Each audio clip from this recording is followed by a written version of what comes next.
All the events we learned about last week that the prophet Haggai had addressed, now those lead up to Malachi's message. See, God's people had been invaded, God's temple had been destroyed, and the people had been exiled to Babylon. Many of them were 900 miles away from Jerusalem. Then around 70 years later, they were allowed to return to their land, which they did in various waves of returning exiles. Now when they returned, God challenged them to make it a priority to rebuild his temple and to restore worship with the same passion that they had shown in rebuilding their own lives. So the temple was rebuilt and worship was restored in Jerusalem. Now many of God's people had returned with passion. In fact, Psalm 126 captures some of that relief and joy. I'm going to read some of that for you right now. They said, "When the Lord brought back the captives to Zion, we were like men who dreamed. Our mouths were filled with laughter, and our tongues were with songs of joy. Then it was said among the nations, 'The Lord has done great things for them.' The Lord has done great things for us, and we are filled with joy." See, the people were excited. They were ready to see the Lord make good on his promise to send his Messiah, his chosen one. At that time, they would be fully restored. But that didn't immediately happen. And then attitudes changed. Life went on, some years passed, and their expectations diminished, and so did their worship. The priests still went through the motions. They performed the rituals, they made the sacrifices. But what they neglected to do was impart to the people the great and special ways that God had shown his love to them. So the people ended up having no appreciation of the special way that he had treated them. In fact, Malachi chapter 1 opens with God declaring, "I have loved you." And the people's snide response in verse 2 was, "How have you loved us?"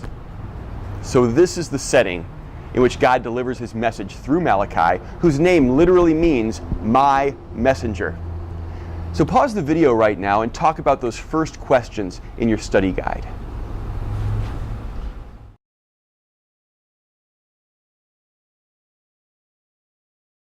Malachi had to address the low expectations that God's people had and the low energy they placed on worshiping God. Where a worthy God deserves their best, they treated their worship of him as an afterthought. Committed worship meant offering their best crops and their best animals. But what they were bringing was basically the leftovers. They'd bring to God's house a meager amount of their harvest rather than the full tithe. When they would select livestock, they'd bring the one that was sick or crippled. In chapter 1, God even says, "You would never dream of giving this animal to your governor. Why are you giving these leftovers to me?" This lackadaisical attention to worshiping God showed itself in their behavior as well. People were dishonest with each other. Men were divorcing their faithful wives in order to chase after women who worshiped false gods. They didn't care if their children would grow to know the Lord or not. They just wanted whatever pleased them right now. So as a good parent cares about the future of a wayward child, God had strong words for his children. He says, "I'm tired of their empty words, and I'd rather they close the doors to the temple rather than continue their insulting sacrifices."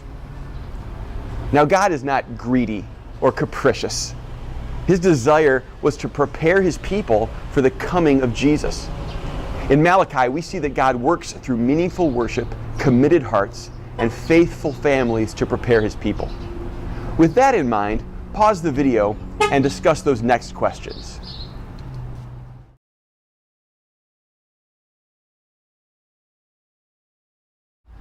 So what is God preparing his people for? In chapter 3, God gives them a promise that the Lord they have been waiting for will suddenly appear in his temple. This would happen in 400 years in the person of Jesus, the culmination of all of God's promises. As you read chapter 3, you'll see this will be a fearful event for those who are evil, but a wonderful promise for everyone who trusts in him. His promise to you is that he calls you his treasured possession, and that your name is in his book. You are connected in his family tree. You don't get God's leftovers. You get the best.